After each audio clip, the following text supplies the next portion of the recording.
नमस्कार। कभी सोचा है कि एक बिल्ली जब चूहे पर झपटती है, या हम दोस्तों से बात करते हुए हंसते हैं, या फिर एक छोटा सा पौधा सूरज की तरफ झुक जाता है, ये सब इतनी परफेक्ट टाइमिंग के साथ होता कैसे है? आज हम सजीवों के शरीर के अंदर मौजूद उस अद्भुत कंट्रोल सिस्टम को समझने वाले हैं जो इन सभी गतिविधियों को मुमकिन बनाता है। चलिए शुरुआत करते हैं एक दिलचस्प सवाल से। सोचिए, अगर किसी का हाथ गलती से गर्म तवे को छू जाए तो दर्द महसूस होने से भी पहले वो अपना हाथ झटके से पीछे क्यों खींच लेता है? ये कोई जादू नहीं है, बल्कि हमारे शरीर का एक सुपर फास्ट रिएक्शन सिस्टम है। ये काम कैसे करता है और क्या इसमें दिमाग का कोई रोल होता भी है? आइए इसी रहस्य को समझते हैं। आज की हमारी चर्चा इन 5 पड़ावों से होकर गुजरेगी। हम सबसे पहले शरीर के सुपर फास्ट इलेक्ट्रिकल नेटवर्क की बात करेंगे, फिर पौधों की अनोखी दुनिया में झांकेंगे और आखिर में शरीर के केमिकल मैसेंजर्स यानी हार्मोन्स के काम को भी समझेंगे। तो चलिए शुरू करते हैं। हमारे शरीर में कंट्रोल का सारा काम 2 चीजें मिलकर करती हैं। एक तो हमारा नर्वस सिस्टम और दूसरी हमारी मांसपेशियां। बाहर की दुनिया से जितनी भी जानकारी है, जैसे कोई आवाज या कोई खुशबू, हमारी इंद्रियों में मौजूद खास सेल्स उसे पकड़ते हैं, जिन्हें हम न्यूरॉन्स कहते हैं। तो मिलिए हमारे इस सुपरफास्ट नेटवर्क के हीरो से। ये है न्यूरॉन। इससे हम अपने शरीर का इलेक्ट्रिकल वायर भी कह सकते हैं। देखिए होता क्या है, जानकारी इसकी शाखाओं मतलब डेंड्राइट्स में एक बिजली के करंट की तरह पैदा होती है। फिर ये सेल बॉडी से होते हुए इसकी लंबी सी पूंछ यानी एक्सॉन से गुजरकर एकदम आखिर तक पहुंच जाती है। पर एक मिनट, अगर ये तार एक दूसरे से पूरी तरह जुड़े नहीं हैं, तो फिर सिग्नल आगे कैसे बढ़ता है? यहीं पर आता है सिनैप्स। ये 2 न्यूरॉन्स के बीच का एक बहुत छोटा सा गैप है। जैसे ही बिजली का करंट एक तार के अंत तक पहुंचता है, वो कुछ केमिकल्स छोड़ता है। ये केमिकल्स तैरकर उस गैप को पार करते हैं और दूसरे तार में एक नया करंट शुरू कर देते हैं। कमाल है ना? अच्छा, तो अब वापस अपने पहले सवाल पर लौटते हैं। गर्म चीज को छूने पर हाथ इतनी जल्दी कैसे हट जाता है? ऐसा इसलिए है क्योंकि हमारा शरीर 2 तरीकों से काम करता है। एक है बिजली की तेजी वाला शॉर्टकट और दूसरा है सोच समझ कर लिया गया फैसला। ये जो रास्ता दिख रहा है, इसे कहते हैं रिफ्लेक्स आर्क। ये समझे कि इमरजेंसी के लिए बना एक हाईवे है जो दिमाग वाले शहर को बाईपास कर देता है ताकि एक्शन तुरंत हो सके। असल में सोचने में बहुत सारे न्यूरॉन्स की एक पूरी मीटिंग बैठती है, जिसमें कीमती सेकंड्स लग जाते हैं और खतरे के समय हमारे पास इतना वक्त होता नहीं है। तो होता यह है, स्टेप 1 त्वचा गर्मी को महसूस करती है। स्टेप 2 एक सेंसरी न्यूरॉन फौरन स्पाइनल कॉर्ड को सिग्नल भेजता है। अब आता है सबसे दिलचस्प हिस्सा। स्टेप 3 फैसलो दिमाग नहीं बल्कि स्पाइनल कॉर्ड ही ले लेता है। फिर स्टेप 4 वो एक मोटर न्यूरॉन को आदेश भेजता है और स्टेप 5 वो मांसपेशी को हाथ हटाने के लिए कहता है। ये सब पलक झपकने से भी ज्यादा तेज होता है। ये एक बहुत ही अच्छा सवाल है। अगर फैसला स्पाइनल कॉर्ड में ही हो गया तो फिर दिमाग का क्या काम, और हमें दर्द का एहसास बाद में क्यों होता है? असल में रिफ्लेक्स आर्क एक शॉर्टकट तो है, लेकिन सिग्नल की एक कॉपी दिमाग तक भी भेजी जाती है। इसीलिए हमें हाथ हटाने के बाद दर्द महसूस होता है। हमारा दिमाग शरीर का मेन कमांड सेंटर है। दिमाग और स्पाइनल कॉर्ड मिलकर ही हमारा सेंट्रल नर्वस सिस्टम बनाते हैं। दिमाग को अगर हम मोटे तौर पर देखें तो इसके 3 हिस्से हैं। सबसे बड़ा फोर ब्रेन, जो हमारा थिंकिंग पार्ट है।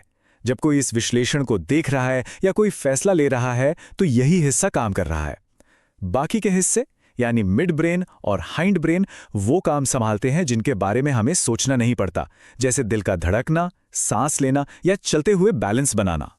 अच्छा, हमने जानवरों में तो ये सुपरफास्ट नर्वस सिस्टम देख लिया, लेकिन पौधों का क्या? उनमें तो न कोई नर्वस सिस्टम होता है और न ही मांसपेशियां, फिर भी वो प्रतिक्रिया करते हैं। ये कैसे मुमकिन है? बिल्कुल, छुई मुई का पौधा छूने पर कैसे शर्मा जाता है, और एक नन्हा सा बीज अंधेरे से निकलकर रोशनी की तरफ अपना रास्ता बना लेता है। इसका मतलब तो साफ है, पौधों के पास भी कंट्रोल और कोऑर्डिनेशन का अपना एक छिपा हुआ तरीका जरूर है। पौधों में असल में 2 तरह की गतियां होती हैं। एक जो ग्रोथ पर निर्भर नहीं करती, जैसे छुई मुई का छूने पर मुरझा जाना। यह कोशिकाओं में पानी की मात्रा में बदलाव की वजह से बहुत तेजी से होता है। और दूसरी गति होती है ग्रोथ के कारण, जैसे किसी पौधे का प्रकाश की ओर धीरे धीरे मुड़ना। यह एक दिशा में होने वाली धीमी गति है।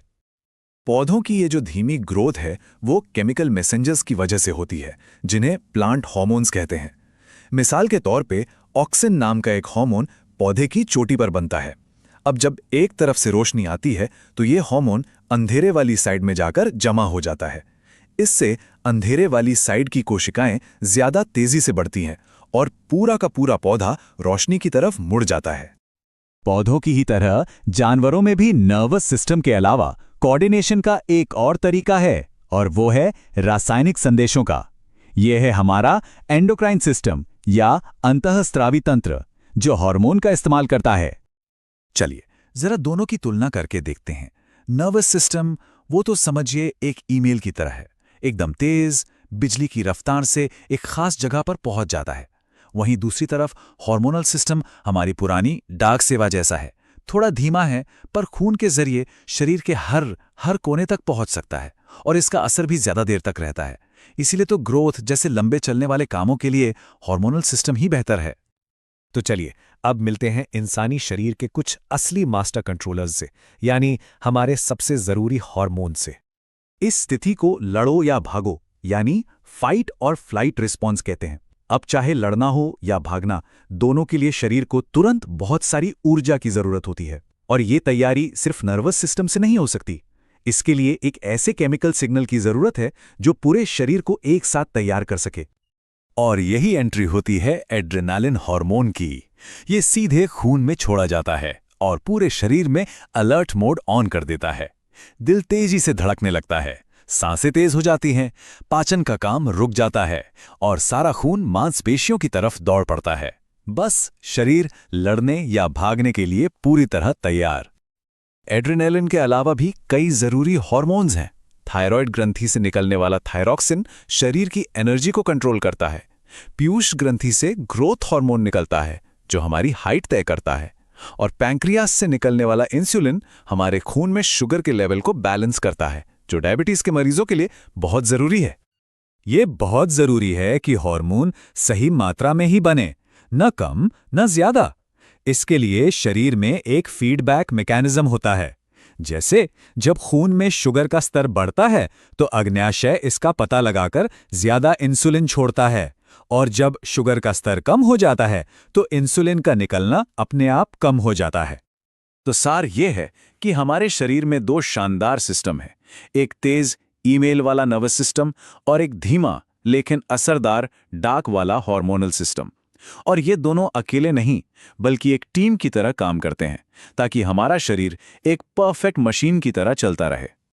हमने ये तो समझ लिया कि हमारा शरीर कैसे नियंत्रित होता है, लेकिन एक बात सोचने वाली है, ये चेतना क्या है?